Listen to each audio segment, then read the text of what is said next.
શ્રી સાઈ પરિવાર ટ્રસ્ટ દ્વારા તિથિ અનુસાર શિવ જયંતીની ભવ્ય ઉજવણી રાજમાર્ગો પર શોભાયાત્રા નીકળી હતી। વડોદરા સંસ્કારી નગરી વડોદરામાં દર વર્ષની પરંપરા મુજબ આ વર્ષે પણ શ્રી છત્રપતિ શિવાજી મહારાજની જન્મજયંતિ શિવ જયંતીની તિથિ અનુસાર ભવ્ય ઉજવણીનું આયોજન કરવામાં આવ્યું છે।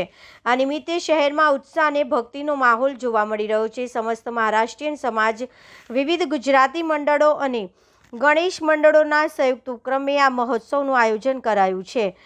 આયોજકોના જણાવ્યા અનુસાર આ શોભાયાત્રા સાંજે 7 વાગે શહેરના ઐતિહાસિક વિસ્તારોમાં એક વિશાળ શોભાયાત્રા પ્રસ્થાન કરવામાં આવી હતી।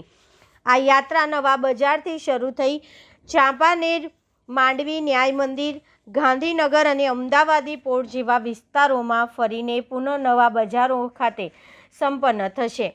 વિશેષ વાત એ છે કે હાલમાં વિદ્યાર્થીઓની પરીક્ષાઓનો સમય અને પવિત્ર રમઝાન માસ ચાલી રહ્યો હોવા છતાં લોકોમાં ભારે ઉત્સાહ છે।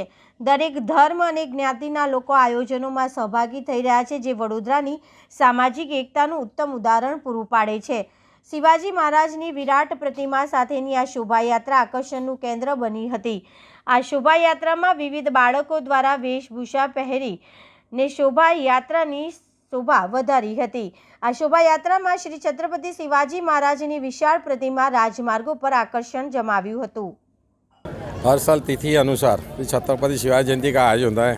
1972 से कालूपुरा में होता था, पर 88 में बंद हुआ था। उसके बाद हमने 98 से चालू किया है, अभी तक चलता है। 26वां साल है। छत्रपति शिवाजी महाराज की विराट प्रतिमा और भव्य शोभा यात्रा निकलती। इसमें बड़ौदा के मास्टर समाज के और मंडलों के सब सांस्कृतिक कार्यक्रम आते हैं। लेज़िम आता है, मंडल की तरफ से अलग मंडल की थीम होती है, कोई मंडल से वेशभूषा में भाग लेते हैं। इसी तरह बड़ी शोभा यात्रा बड़ौदा में सबसे बड़ी शोभा यात्रा निकलती है 26 साल से। इसी तरह इस साल भी हमने शोभा यात्रा का आयोजन किया है। ये शोभा यात्रा का रूट 9 बाजार, चांपानेर, मांडवी, न्याय मंदिर, गांधीनगर, अमदावादीपुर होकर समापन वापस 9 बाजार में ही होगा। और इस शोभा यात्रा में बड़ौदा के सभी मंडल, सभी समाज के लोग बड़ी संख्या में जुड़ते हैं।